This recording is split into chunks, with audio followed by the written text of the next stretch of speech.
And we are live. Happy Tuesday, everybody, and welcome to another episode of Learning Tech Talks, where we are exploring the landscape of learning technology while cutting through the fluff and answering the important questions you need answered to make the right decisions in building out your digital learning ecosystem. First of all, I am joined by Chris Rainey again. Even though we're broadcasting from my account, he's joining me again, host of the HR Leaders podcast. Thanks for being here, Chris, and for joining me. It's a pleasure. All right. And then we are joined today with Mark Atkinson. He is the CEO of Mursion. Today we are talking AI, VR, digital experience, all sorts of exciting stuff. And rather than just do the typical kind of throw over, hey, how are you doing, things like that, we thought it wouldn't be a good learning session if we didn't have a fun icebreaker. So my question for Mark to get things rolling, and he's prepared for this, so I'm not throwing him on the spot, is what is your favorite breakfast cereal and why? Well, my breakfast passion is probably inversely correlated to the nutritional goals of people, our age. And so I've embraced my 16-year-old sensibility and cannot start a day without a bowl of Captain Crunch, which has, I can report, zero nutritional value as a cereal, but is absolutely delicious. No natural nutritional value. Exactly. They put some stuff in it, right? Read the nutrition facts. There's stuff in. Exactly. Okay, so it doesn't bother you that it cuts the roof of your mouth? Absolutely not. Anything that tastes like a graham cracker is good to go for me. Okay. How about you, Chris? I'll put you on the spot. You said you don't eat cereal, but come on. I do. I was just joking. I do eat cereal. I was just trying to mess you up on your first live show. Thanks for that. I appreciate it. No, I'm really boring. I have Weetabix. I'm not sure if you have the same name over there. So it's like wheat biscuits. Yeah. You just pour milk on. I'm not sure if you probably call it something else over there, but it's like shredded wheat is probably shredded wheat. Probably do you do the frosted? Is it even frosted? No, I don't do frosted. I'm trying to be healthy, right? I guess it's America. We put frosting on everything. Everything. No, we do have frosted. Do we have shredded wheat with frosting on it as well? I just try to stay away from that. You stay away from it. Okay. Well, Mark, I'm in your camp. I'm actually a huge fan. I like Captain Crunch. My favorite is Crunch Berries. So that's my delectable treat. Although when I'm being healthy, I'm boring too. Cheerios is like my healthy go-to. I love for everyone listening, post your favorite cereal in the comments. Yeah, right in the comments. Let's hear. Yeah, anybody watching? People joining the stream later are gonna be like, "What the hell is happening? Why is all these cereals?" This was about VR, AR. And we're talking about breakfast cereal. No, all I know is I have a body for virtual reality. That's all that proves. That's a good excuse. There you go. Which actually leads into the first question that I really wanted to get answered, and maybe it wasn't that you had a body for virtual reality, so you said, hey, I'm going to do this. But when you started down this path with Mursion and got into this space, first of all, what's a little bit about your background? Were you a tech person? Were you a learning person? What was that? And then I'll follow that up with my follow-up question. So a little bit more about your background. So I actually was kind of in your world. My background was in network television. I was a producer for Peter Jennings for 10 years at ABC News in New York. I did long-form documentaries when ABC would interrupt regularly scheduled programming to bring you this event in Washington or Beijing. Or I spent a lot of time in Sarajevo during the war. I did a lot of sort of war correspondence and reporting for Peter. And while I was in television, I actually was approached by folks who were very interested in the idea of using video and online learning. This was back in the late 90s, and I launched an ed tech company called Teachscape, which pioneered the use of video to model what good teaching looks like in the classroom. And I led that company for a dozen years, and we subsequently sold it, and actually it was one of my investors at Teachscape that introduced me to the core technology that has become Mursion, to anticipate your next question, which was sort of how did we get into this? You're anticipating it. You even know what I'm going to say before I say it. Was that where you were going? Sort of how did this come about? Well, because I was curious and one of the questions I always like to ask is, right, when people come up with these new tech solutions, clearly they saw a problem in the market or a gap, and they said, hey, this is where we were going. So I'd be interested in that journey from, video for showing people how to be better educators in the classroom to, this is a completely different shift, right? We're jumping out of the classroom. We're talking futuristic stuff here. That's right. And and in fairness, I'd love to take all the credit for the idea, but it really the credit doesn't go here. The fact of the matter is that there was a team at the University of Central Florida, which is in Orlando, Florida, that and strategically located, just a stone's throw away from Disney, from Lockheed Martin, and from CENTCOM, three sort of very different institutions that care a lot about simulation. And if you look at where the federal government has been plowing investment dollars into pioneer the next generation of simulation technologies, the Orlando area is definitely one of them. And so the University of Central Florida, which has a robust research organization, had a project that had been underway for several years that my co-founder, Arjun Nagendran, was part of, where he and others in the computer science department were working with the School of Education to basically create a simulation platform where teachers or teacher candidates, folks in the university who wanted to become teachers, could practice the basic skills of managing a classroom, working with kids with disabilities, learning how to just set up a basic lesson without practicing on real kids. Yeah. And that's basically how this started. And it was in its early days kind of like digital puppeteering.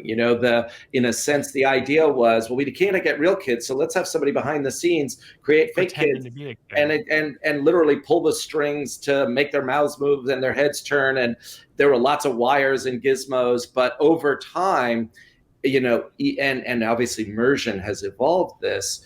Each year, another wire or gizmo is replaced by an AI script that algorithmically makes this happen. And so, we've moved from something that was very kludgy to something that is quite intelligent over time. But in fairness, Arjun and his colleagues at the University of Central Florida deserve all the credit.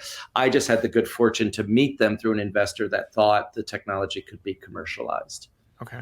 So this started almost Jim Henson-esque in some ways with puppets. Yeah. I mean, that's a really interesting way of putting it. In fact, a prototype of the technology that the university developed was called Geppetto. And for just that reason. I mean, and in a way, it was meant to learn, what exactly is possible here.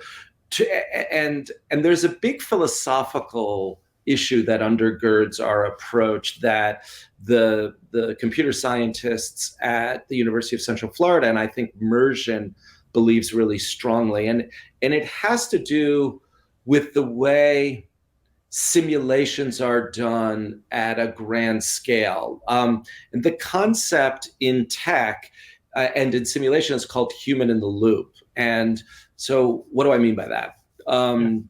If you were to actually go see the military war game, I think we have this Hollywood version that when we think simulation, we think two things. First, we think of the flight simulator that we've seen pilots go through. And the next mental model that comes to mind is the sort of the Pentagon with big screens and war gaming, like how we have global conflict and battle, the big battles happening. And if you actually have ever had the privilege of seeing that play out, the idea, it's not like some smart general pushes a keystroke and the whole game happens like a video game. What is actually happening is you have the smartest commanders in the room ordering the screens to do things. There is the intelligence of how battles are fought and strategized. The computer creates the reactions to the actions that they launch. Invade on the right, this flank. Launch this air attack. The sea patrol does X, whatever it might be that's going on. They are actually leveraging their commanders, and they are the human in the loop that drives the intelligence of the strategy. The computer simply automates and takes out the things that can be computerized and automated. And that same human in the loop philosophy is very much at the heart of what Mursion believes about soft skills, which is to say this, that while there are a lot of extraordinary things computers can do and artificial intelligence can do, and we do a lot of those things with artificial intelligence, the idea that a computer is going to have an emotionally intense conversation with you about a professional situation that you run into, an employee who is beyond a little bit upset at work that you have to calm down, a diverse cultural conflict that you might run into in the workplace, a customer who is just outrageously rude that you have to professionally handle.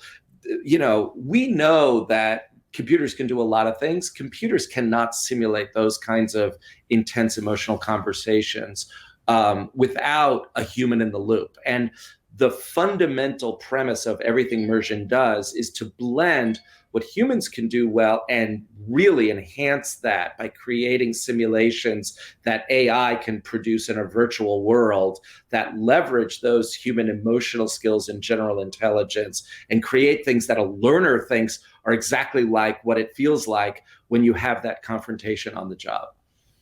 Well, and what you're talking, I love the human in the loop, right? That phrase I think is really impactful. And just, in my experience in looking at, I don't know how many learning technology pieces I've been, when it came to soft skills, many times that to me always felt like the gap with some of these immersive technologies was when you took the human out of the loop, it felt like a bad video game. It was very just, okay, I know it was like taking an e-learning quiz, a bad scenario e-learning quiz, and now you just have this fake person that's kind of giving it back to you. And unless you have, and I don't know if somebody in the L&D space has this, kudos to you, but I don't know anybody who does, unless you had a true, Blizzard, Activision game design company building this stuff, it didn't feel authentic. And the reality with that is we don't have those kind of budgets. We don't have that kind of stuff. So then how do you do that? And the human piece, I've had the chance to experience Mursion, things like that. That to me was always the differentiator, was the fact you were interacting with a person. And the way I describe it is they're a superpower because that they have that AI behind it. That's Interesting. Right. That's right. It matters a lot that you pick the right kinds of humans behind it as well. And we rely heavily on folks that have formal improv training. And if you've ever been through improv training, it is at the heart of it is developing a sense of empathy. And the empathy is the ability to have somebody recognize what they may not be doing as well as they would like to do it in a very supportive environment. It involves listening and probing and challenging in a way that creates opportunities to learn and be successful. And in many ways, what our customers are asking of us is to find ways to get managers to be more empathetic as human beings, that organizations, in order to work collaboratively, to be creative, to be innovative, they need to have an empathetic culture that lets people take turns, let their voice be heard, let their ideas surface. Those are skills that, whether it's technology or just the aggressive rate of growth that so many companies go through, we've lost a lot of that in the workplace. And they're skills that require practice and persistent practice to get better at. And our folks are incredibly good at it. Okay. Well, I'd ask Mark, but a few people in the LinkedIn comment section said, what is the rationale behind having an avatar, and why not just have the human? To coin another phrase that we believe deeply in is that in order for the learning to take place, there has to be this kind of suspension of disbelief. Otherwise, we're doing the thing that many of us have done in a lot of training that we hate, which is role play on a stage. So right now, let's imagine that the scenario is, I'll pick a customer that cares deeply about this. The scenario is you're a T-Mobile store and you have, a low-income African-American man who has just moved into his first apartment that wants to talk about, getting his new smartphone and tablet set up. And to coin T-Mobile's phrase, like, this guy is not a data plan. This is a customer that you're going to build a lifelong relationship with. Now, you want that person on the other side of the counter to treat him with all the respect and dignity he deserves. I can't role play that guy. Like, yeah. I can't persuade you that I'm that guy sitting here like that, but I can create a virtual reality experience that makes you feel in real time that you're dealing with that guy. And if the next character needs to be an elderly Asian woman, like, I can't morph myself instantaneously into that person, but I can immediately toggle to an avatar that gives you the real sense that you're dealing with that woman. And that's what technology can do. And we call that suspension of disbelief. It's actually what we know when we see a great movie, and it immerses you in the experience, right? That's why we want broader tech, more sense around, more, 4K or 5K. We want, and why VR is so compelling. It's also why great theater, when it really draws you in, is so compelling. Like, you lose the sense that you're not in the action. You feel like you're actually part of the action. And that's what VR can bring to this, that just being on a stage, two humans in a chair can't produce. Okay. Well, and I know, right, from even just my personal experience, when it comes to role playing, and this is something that I've had lots of conversations with people about when it comes to role play, is when you're role playing with just, I'm role playing with Chris Rainey about how to do a podcast. It's not as authentic as being in the real situation because, right, I know it's Chris, and like you said, there's not that suspension of disbelief. And to me, even personally, that's always been a limitation of role play, is that other person can't pretend to be a customer because I know you're Bill and you're my colleague, and it's not really the same thing. And it is a little bit of a trippy experience. I can say that from personal experience with it. So one question I have with that on this, and this is where I'm interested in your thoughts, since you've been so much closer to it, because you talked about how this human in the loop is separating the uniqueness of human capability and then using technology to automate the rest. This is a hot topic in general in the industry. Do you see or anticipate that will change, or really no matter where it goes, do you always see that uniqueness of humans staying, at least to some degree unique, and machines will never be able to quite get there? And that's a very theoretical question, but yeah, let's say. Well, it's not that theoretical in the sense, and because there's a sort of a very spirited debate in the AI world going on just the topic you're discussing, which there's really two sort of technologies that you're asking about. One is, when will AI create generalized intelligence, which is the ability to do inferential kind of reasoning and thinking, and when will natural language processing be sort of real time and pure, so that when you give your iPhone to your kid, they can actually carry on a real conversation with it and not break it as soon as they ask us sort of a silly question, right? And I think we're in the camp that those things are a good ways away. Maybe they're coming, but they're not coming on the time horizon that we're building a big business. And in the meantime, the technology is moving so quickly that what the human does in the simulation no longer matters. So for example, in the original days, the software was only as good as the ability of the actor to throw their voice and morph their voice on their own. Now we have really sophisticated voice morphing technology. It can move gender and age. I can be a little girl. I can be an old man. I can be somebody from a different background. Eventually, we will be able to get dialogue and accent really down, because the technology is moving. That really hard problem to solve. Not there yet, but we're working really hard on that to get that to be the case.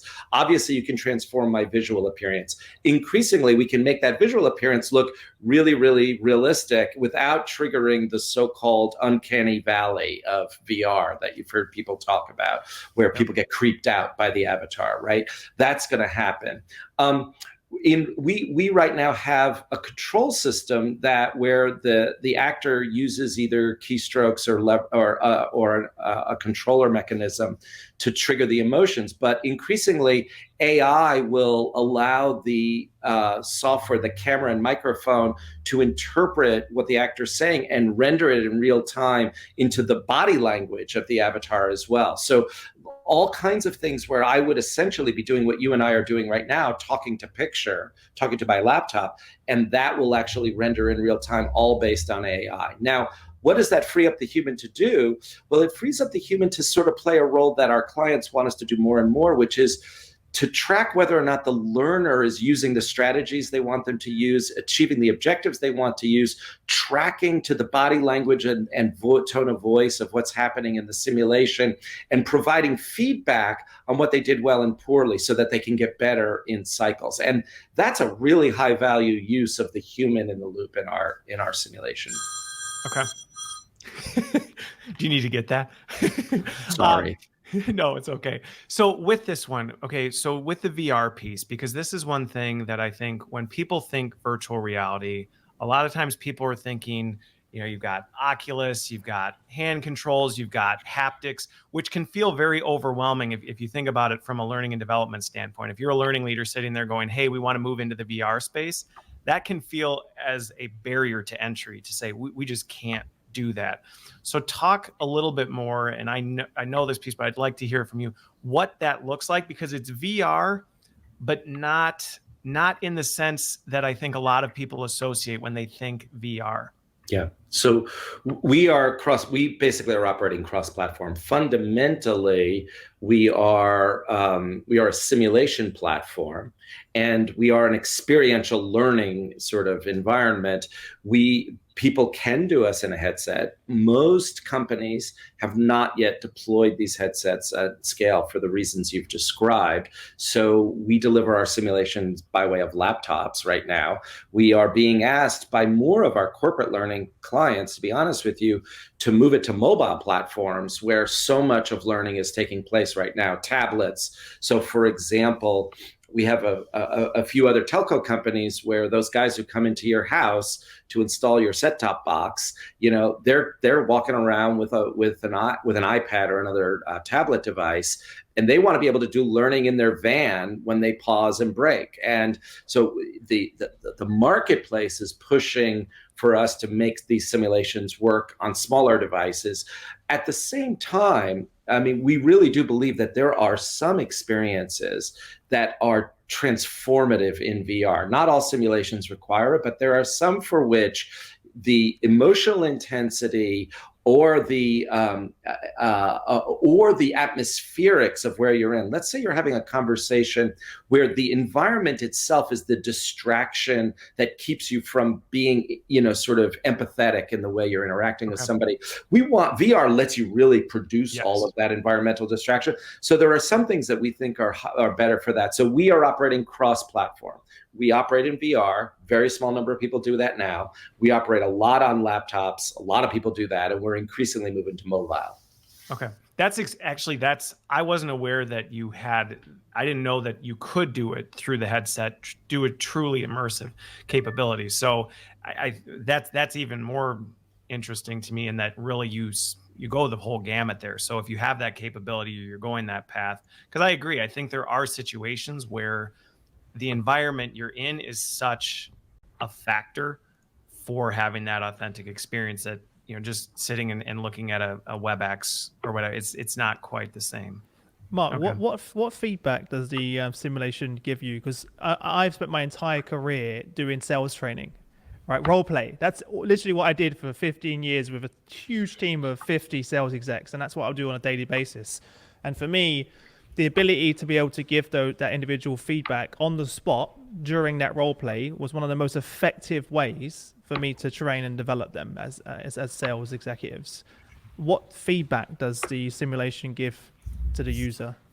So let me answer. How does that work, should I say? So I'll describe the experience that you would go through. Let's say your sales context is a good one. And you're walking through a classic scenario where your job as a sales representative is to overcome some basic customer objectives, objections. That's a great one, because that's one of the main role plays I do a lot with sales teams. Okay, so we would come in, and instead of seeing me here in my shirt, I would be your host, avatar. Imagine that, and I would say, okay, Chris, so here's what we're going to do. Today, you're going to meet in a minute. I'm going to leave the screen, and in is going to come Jane. She's the head of product at the organization that you're going to be talking to. And she's just had a bad experience with the kind of technology that your firm sells. She's reluctant. She's kind of a Luddite. Your job is going to be to make her understand that you've been successful implementing this 2 or 3 times. So I'd give you this kind of setup. You'd have any questions, you'd ask the questions. I'd get you comfortable. We'd say, pause, start simulation. We dissolve into, you're now in the place where the office where you'd really be having the conversation with Jane. Jane would sit down. She'd have her arms crossed. She'd be like, how did you get this appointment? How did you get on my schedule? And your job is to soften up Jane. And your objective is to get Jane to understand that your technology is an easy one. And Jane's job as an avatar is to ask all the hard questions that trip you up, and occasionally sort of push your buttons. I notice you're checking your Apple Watch there. Do you have another appointment you need to get to? Am I not worth the time? Her job is going to be to sort of push your buttons. And if you're really good, you'll get through it. But the odds are in many of our sims, you're going to say, oh, crap, busted, pause, can I stop? Let me go back and do that again. And then what happens is we dissolve back to the host who's been watching. It says, hey, so let me tell you what you did there. I noticed that, you got a little unnerved when she said this. Do you want to go back to that moment and do it over again? So the great thing in life, when we screw up those interpersonal conversations, we never get the do-over chance. So we're going to give you the do-over chance. We get the do-over chance. You get through it. You end successfully. You feel pretty good. That's part of the feedback, but that's not all. Then at the end, we record that thing. You can watch it. In order to actually go through the recording, we ask you to use a kind of a joystick with the arrows on your keyboard. Tell us when you thought you were nailing it in that sim. And tell us when you thought you weren't doing so well. And that creates a kind of readout on the video, which is very much like, if you ever seen in the political debates when they have the focus group in the side room and they're talking about, say what you like, when the candidate was saying what they like, give us the positive, pull back and give us the negative when you don't. And you see the sort of the meter go up and down, right? So what's been happening behind the scenes, you're going to do that. You're going to get this kind of readout. But what you don't know is that our controls, while the avatars are acting, the human behind is interpreting, is he nailing it? Is he missing it? Is he getting it? Is he missing it? And what we're really interested in is, in all conversations, we all have these moments when we're nailing. It's like the bad date, right? In that date, you're nailing it. She's laughing at your jokes. Everything's going really well. And then there are these moments where it just goes south. What happens in life and what gets us in trouble is when we think we're nailing it and we are really blowing it. Self-aware. Yeah. Exactly. So what we do at the moment, we give you that readout. And at that moment where there's this real discrepancy, where you thought you were nailing it and you were blowing it, now we have a whole lot of data we can tell you. These are the things that start to show up. Your speech rate got really fast at that moment. Your volume, suddenly you were shouting at her like, what the hell, and you didn't even notice. I do that, by the way. It's a terrible thought for the record. But, like that happened. Or like you kept checking your watch. Did you notice you weren't making any eye contact with her at that time? Or you kind of started crossing your arms or looking, or there were 2 or 3 people in the room and you kept looking at the guys. You didn't give the women the time of day. Like those kinds of things that are the visual cues that we are not being empathetic to the audience we're addressing. That's the data. We're trying to both show you in video, but then give you lots of data about how you were behaving when it didn't seem like you were connecting with the people you were interacting with. That's the analytics that we provide. That's the feedback that we're providing, in addition to the opportunities to kind of do it over again, if that's helpful. That was really helpful, and yeah, that kind of brought it all to life for me. Obviously, I do know what you guys do, but I love that example, especially in sales, and I love the speed part, because one of the most common challenges of someone reading their script for the first time is they speak really fast because they're nervous, they're trying to get through it. So just having something like that giving you the feedback to slow down is something that I constantly have to say to people all the time in my sales team. So that's a really good example of how that works. Yep. Yeah.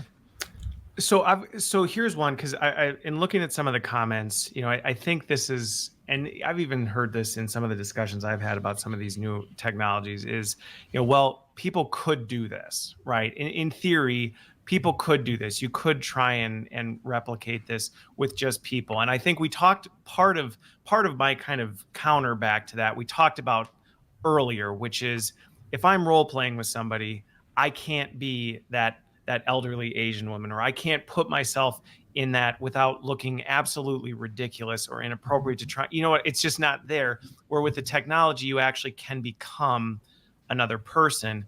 But I think the other piece, and I'm curious if you can describe some of this piece, is in theory, I guess some could say maybe a good chunk of this you could do with people, but logistically, I feel like having run large L&D organizations, yeah, in theory, we could try and find subject matters from around the globe, and we could try and pull this together and skill them all up and make sure they're all doing things consistently, because that's, again, I think another challenge with role play is if you don't do the prep work for the people who are being those, assessors, what they catch, what they do, it's not going to be consistent at all. And then it's just a logistical nightmare. So how is just purely operationally Mursion helping tackle some of that stuff? Because that's a big inhibitor to me.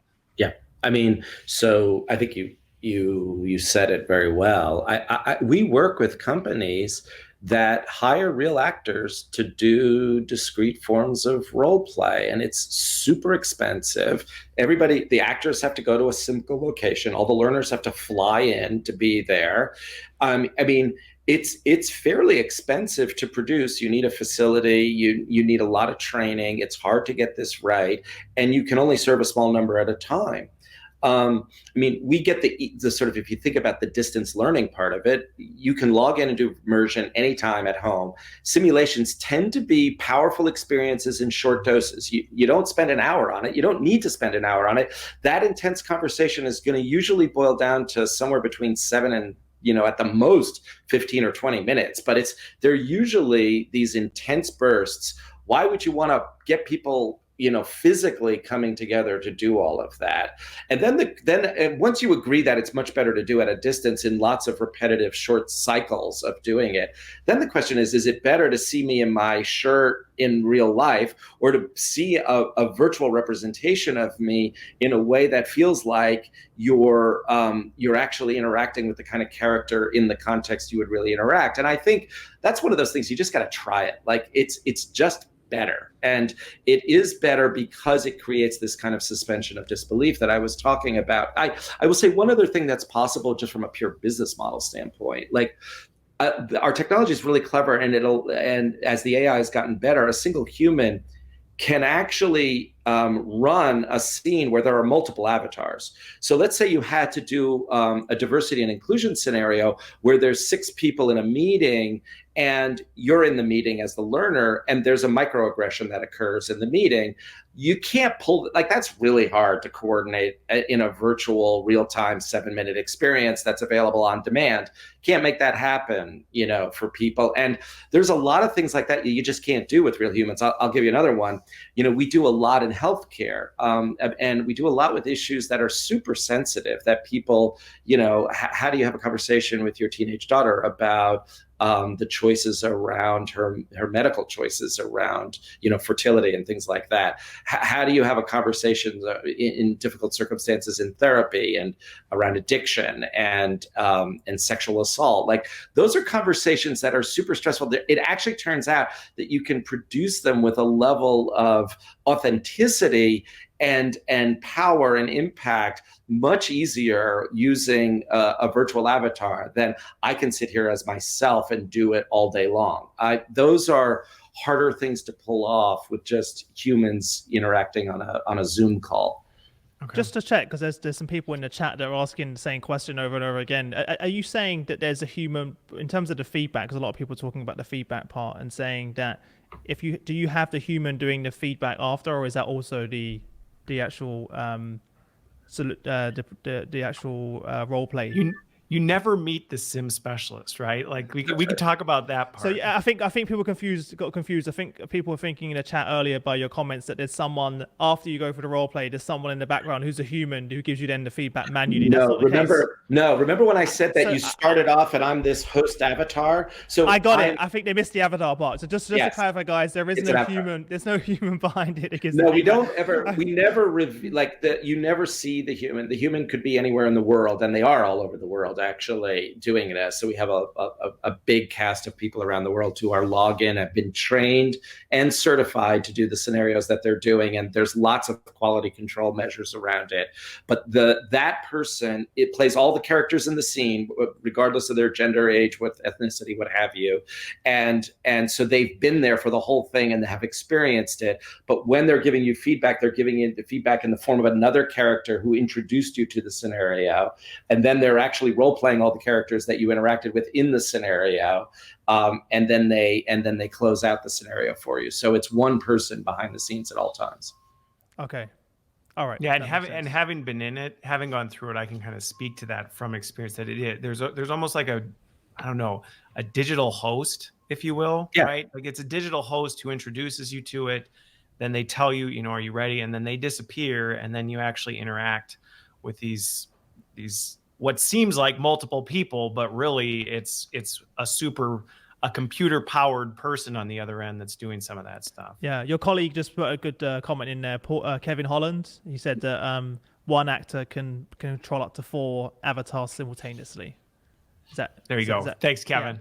Yeah, because people are asking in the chat, how do you scale that? I think that's what people's question was. How do you scale this out when you've still got the human behind? So that kind of answers the question for you guys. I hope that answers your question, because I saw a lot of comments coming through a minute ago. And that's where the AI comes in, because I do want to dig into this a little bit, because it talks about artificial intelligence, and you talked earlier about how the AI is automating some of these things. What are some of those components that the AI is augmenting with the person on the back end that allows them to do some of this in a level of authenticity that makes it feel real?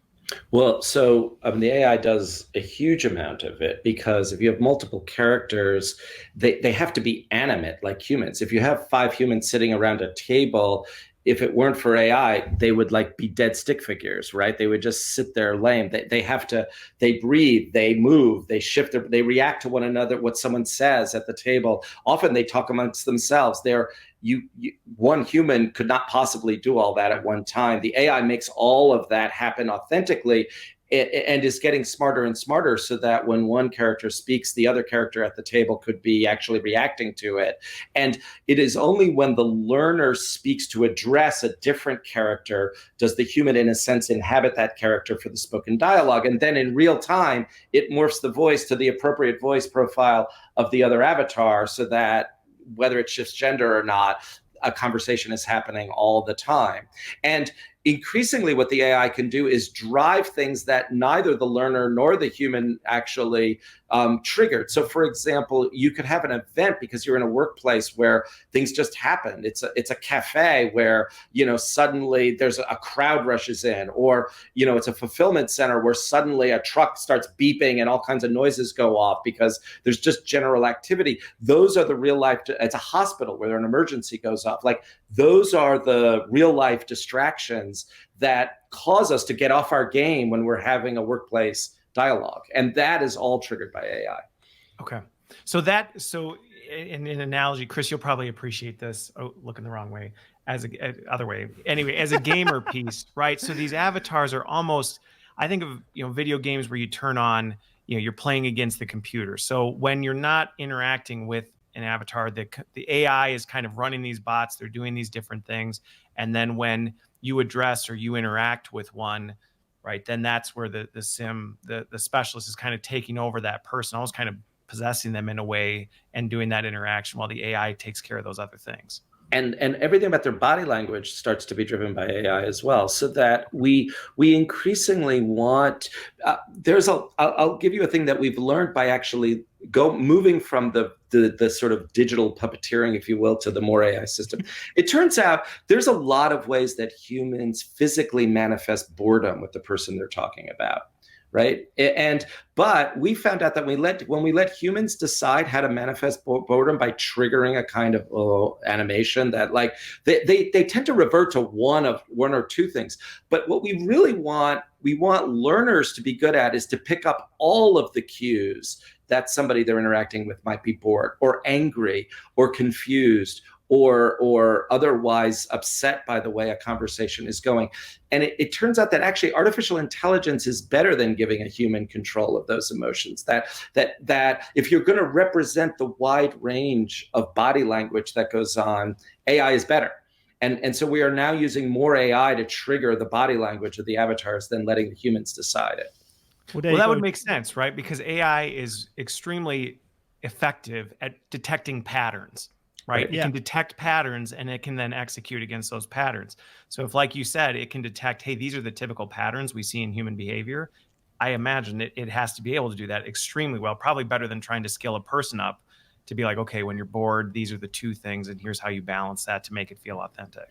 That's how, right. How advanced is that? Does it look at micro expressions as well? Is it yes, detailed? it's reading we're reading. Yes, wow. We're reading. Well, you can't do that as humans, so we can't read micro expressions. So right. That's already where AI wins. Right. And so Drew, in the chat on LinkedIn, that answers your question, I hope, because he said, is the human monitoring the body language or in real time? No, it's not. It's actually the AI. No, the AI is interpreting you as well.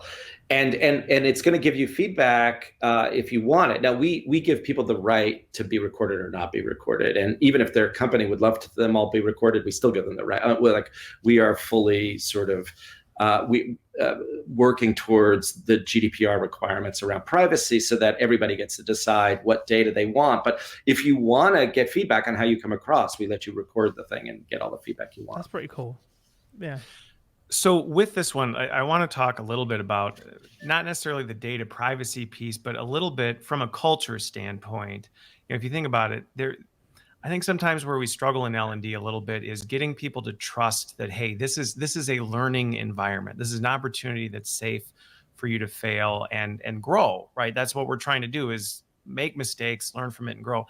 How is Mursion maybe helping with that, so that maybe in an environment where that's a struggle or people are challenged with that, hey, you're helping them bridge that gap? Well, so by its very nature, this gets back to actually where we started the conversation about what attracted me to this. Yeah. If you think about the skills that we learn that really have to be demonstrated in real life in order to prove that we've actually learned them, soft skills by definition fit into that, right? But there are a lot of technical skills that until you actually apply them in a real context, you can't actually say that you've learned or mastered them. Like the sales pitch is a classic one. I can memorize the sales pitch, all the time in the world, but until I can show you that I can give it and answer your questions and overcome your objections, I really haven't learned it yet. So the first thing we're doing is giving you a safe, private place to repetitively practice the thing that you think you've learned, but you don't know yet that you've learned until you actually try it over and over again. And letting you do that in a place where you can fail in private is something that I think is missing in a lot of L&D programs, partially because the technology didn't exist to do it. So wouldn't it be nice is every time somebody introduces a new skill that a new piece of knowledge that I have to present to others, and where they're going to ask me questions about it, that I could just sort of kick the tires of that, of doing it, for 7 minutes on my own, get asked hard questions, fail, and just get my shtick down in such a way that I'm really confident. Then there are other skills where we just are we haven't been prepared for them. Like in the medical field, we deal with really serious ethical issues all the time. And we have to explain them to patients and to families. And if you think about the way doctors and nurses are prepared, so much is just the technical knowledge that goes into those ethical decisions, not the incredibly difficult conversations we have to have with people when we explain the consequences of those decisions. And so much of the way the world experiences healthcare is that latter thing, which we get no opportunity to practice. There is a huge need that's not being filled by any other technology right now to give people the opportunities in private, in safety, to practice those kinds of things. Well, and that's you hit on something that I think I'm very outspoken about it on. I actually just gave a keynote recently that was on this, is that, as an industry, I think historically learning and development has invested.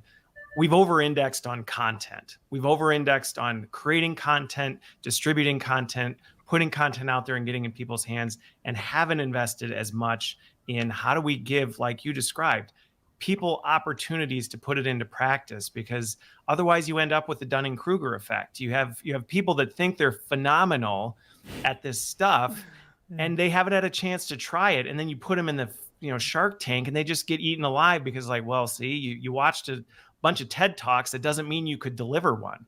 Right. So I think that's where this does kind of help us. But like you said, I think sometimes what I see in our industry is we tend to kind of pick polarizing sides and defend one or the other.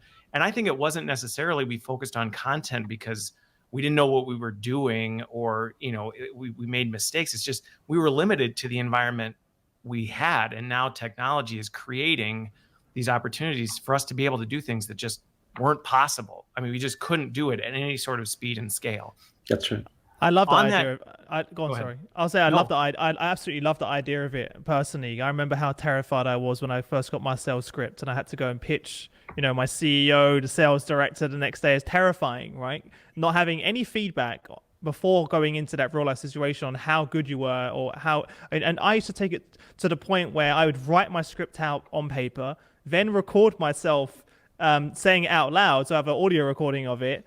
Basically do everything you're doing but manually in order to give myself some type of feedback, where it was listening to myself back or writing it down, etc. So being able to do that in my own comfort of my house, my home, wherever I am, until I'm comfortable is huge. And scalable, more important. Right. And it's also scalable in your organization as well, which is one of the things I love about it. It's scalable and it works with everyone in terms of anytime, anywhere, any device, literally. So. Well, and I think one of the things you hit on, Chris, with when you were a salesperson, is that if you think about it, and again, I'm always a salesperson. I know you're always a salesperson. That's fine. It never leaves you. Back when you did that, when you were practicing your script, you were watching it and you were giving feedback to yourself based on what your interpretation was. What I knew, exactly. What you knew. There might be things you didn't even know to which even was be nothing able to back tell then. Yourself. Right. Right. Now you know it all. But no, I don't know. Never know it all. There's always that unconscious, there's always the unconscious things that you don't know. And that's why I think that's great. Well, and the element you'd love to add to that is there somebody pushing your buttons while you're doing it? Because of course in real life there's always somebody pushing your buttons. Sometimes you don't get uncomfortable. That's and that's where you learn the most, and where the growth comes is when you're uncomfortable and you're challenged, right? That's when you really know, do you know your stuff? Right. That's why moments. That's why you let the audience ask questions, right? If they don't push your buttons, you don't really find out if you know what you're talking about. They're asking a lot of questions, so you have to go back. They are. So I want to pull up. I have a follow-up question to this, but I want to pull it up because, again, I think we've talked a lot about it. I'm going to pull up the slide just briefly so people can see what, and this isn't a full-blown demo of it, but so that you can see kind of what one of these environments looks like when you're going into it, and so how you're interacting with this. One of the questions I have as we're looking at this environment, Mark, is, as you think about it, there is always this battle of customization versus off the shelf. You look at some of these simulations and you say, oh, well, we have to do a full custom simulation, or no, we can be off the shelf. Where is Mursion on that? What's your capability and flexibility to, move quick with maybe something off the shelf versus go deep and do a truly custom? And how does that work?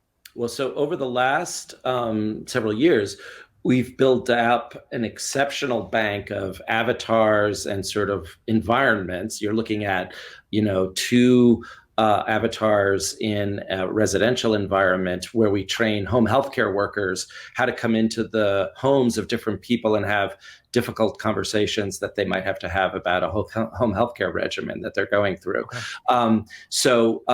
But whether it's an office place, a factory floor, a medical center, or a home, we've now built up a lot of environments and a wide range of age, gender, ethnicity, combinations of avatars. So if you want to take any of them, you could start tomorrow with a set of simulations. We have a bank of scenarios that fall into many of the areas we've been talking talking about right now.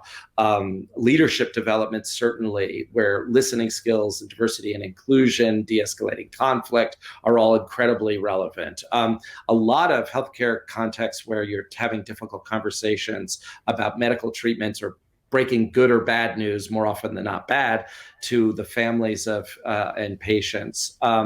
A lot of customer service. Just, I'm in a hospital. I'm in a hotel. I'm in a restaurant. I'm in a retail facility where some customer is just being a schmuck, and I have got to figure out a way to professionally de-escalate them and move to the next customer. And where brand is at risk, if I revert to my inner, obnoxiousness and say, get the hell out of my store, where that's just not tolerant. Those kinds of things, we are ready to go, can sort of turn a key and start. But invariably, sometimes people come to us and say, it's got to look like my workplace, or it's got to be this avatar. And that takes a little bit of custom development. But the rest of it, and short amounts of time, I can give you a case study of an example, sort of soup to nuts, of where someone came in and did something at scale with huge impact that involved customization, just so you have a feel for it. In November, about a year or so ago, Best Western came to us to train every front desk clerk at every Best Western hotel in the United States. They wanted they wanted folks that deal with the kind of business traveler who runs in and finds the following things we've all kind of run into in life in travel. 1, my room's not ready. 2, there's somebody loud in the room next door. 3, the internet doesn't work. Like, think of all the things that go wrong when you stay and you travel and business travel. They wanted somebody who could calmly solve the problem, give them the appropriate rewards or whatnot, and de-escalate the conflict. We went through, we signed up in November. We built them the virtual lobby and avatars. By January, had trained a team of our SIM specialists to deliver. By mid-February, we were ready to launch all of those scenarios. And by June, we had trained every front desk clerk at Best Western. And Best Western has written up a case study that shows that for the first time, they had a material increase in the Net Promoter Score that they received from the people that experienced service at their front desk clerk at all of their properties nationwide. And they've correlated the increase in Net Promoter Score to increased revenue at those properties. I mean, it's their case study. Like, that is a soup to nuts version of an engagement that we've done. And what it takes when we even have to customize. That could have gone faster had the customization not been necessary. Okay. And that was one of the questions I had, and you answered it well there, because I think sometimes when we look at experiences like that in L&D, we're challenged with doing it at scale, right? We can do it, but maybe we can only do it for a small group of people or a specialized group of people over here. We just can't hit tens of thousands of people over a few months. It's not scalable. And it sounds like you have that capability and capacity to help organizations with that. Yes. Yes, I mean, we're doing things in the hundreds of thousands of learners now. So scale is not the issue. Scale is actually the solution for us. It's easier for us to do something on a large scale.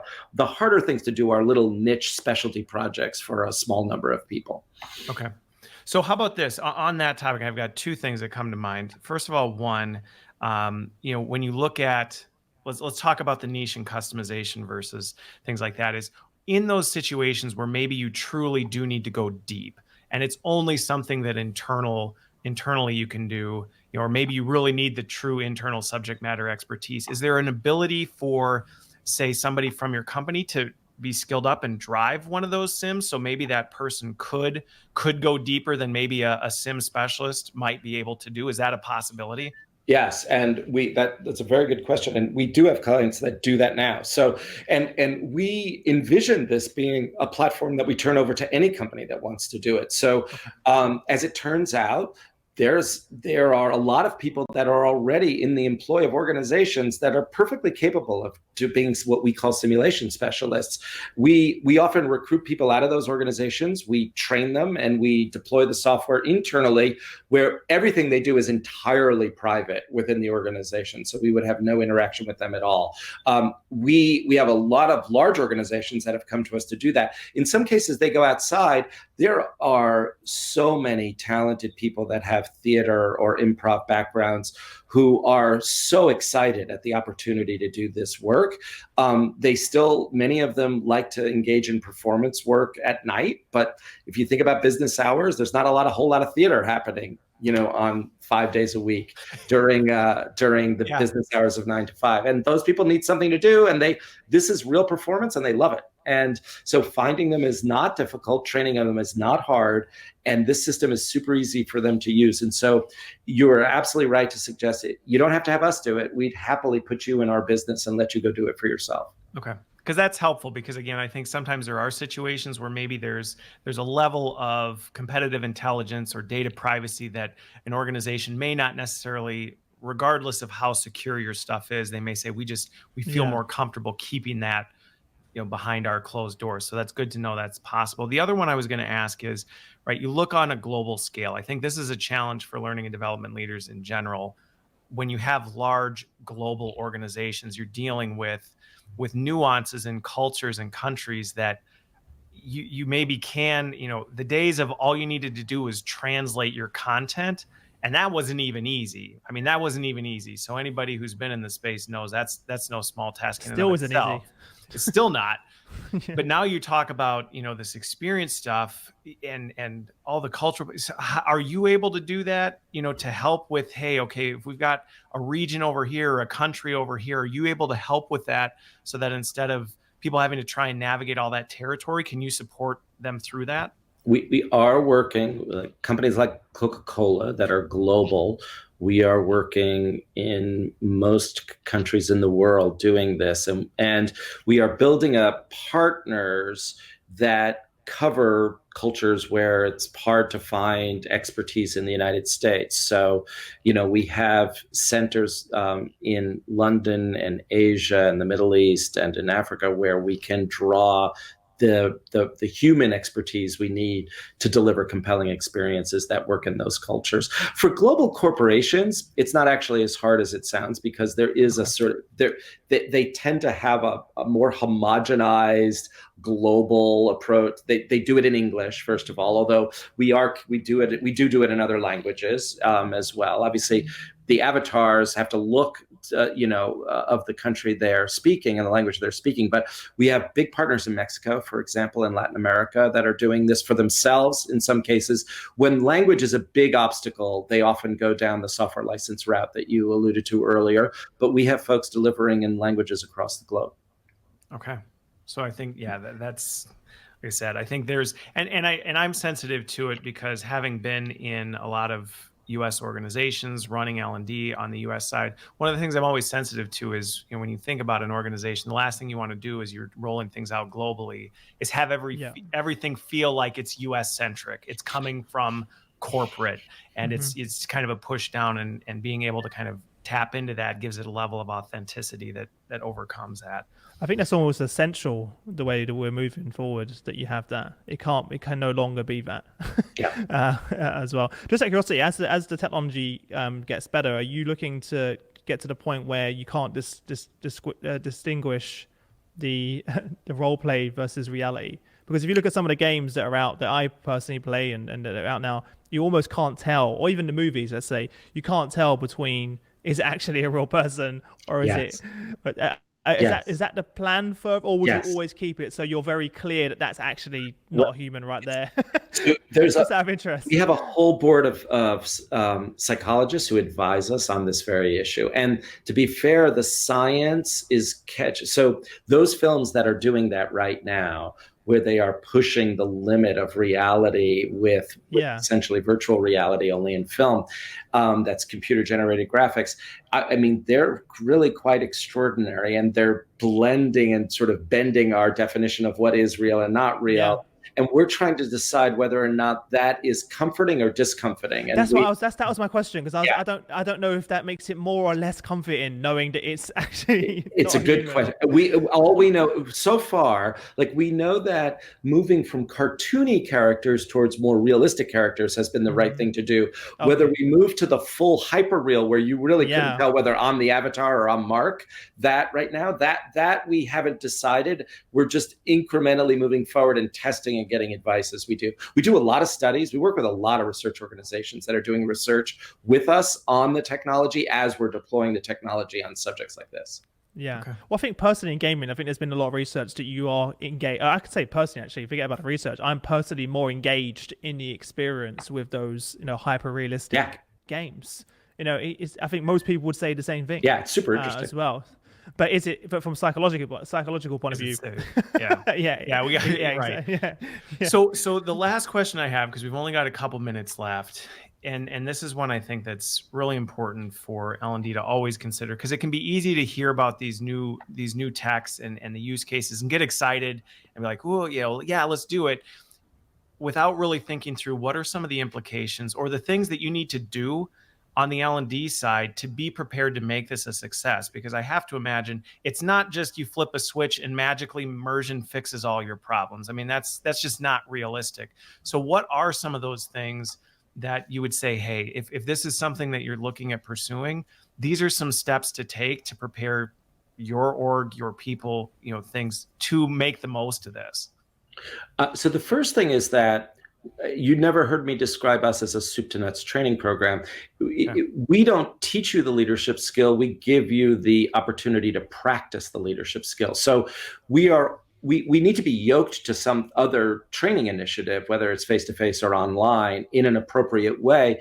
What I think will happen, and I think the learning that we will have with our clients, is where does simulation fit into most forms of learning? For the most part, all L&D executives are looking for ways to demonstrate and practice the skills that they want their executives to have, right? So the question is, where appropriately does simulation fit into that?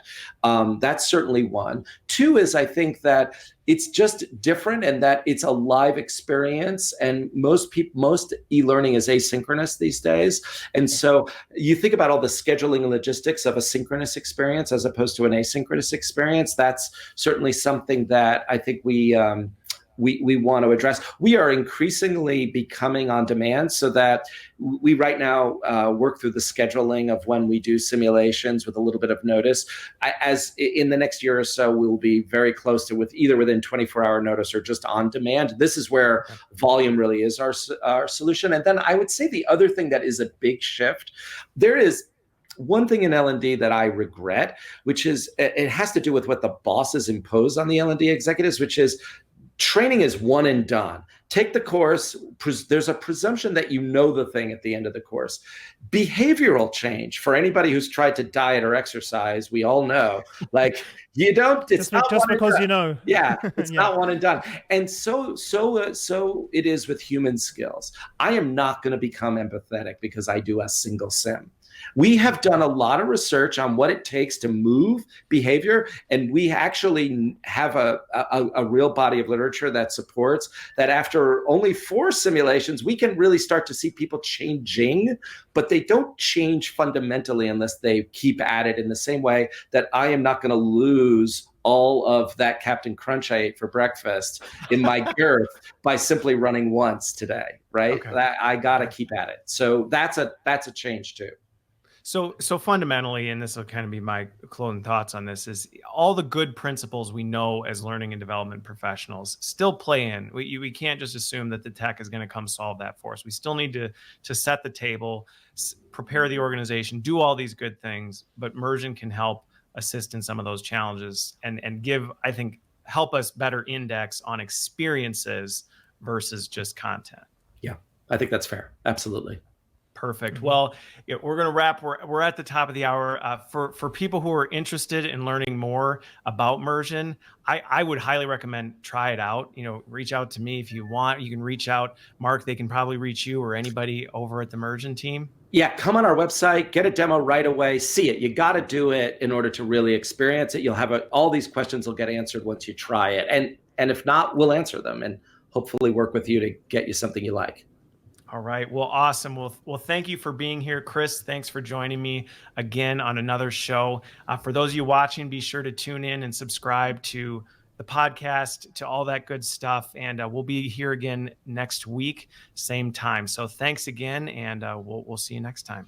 Thank you both. Fantastic. See you later, Bye-bye. guys. Bye.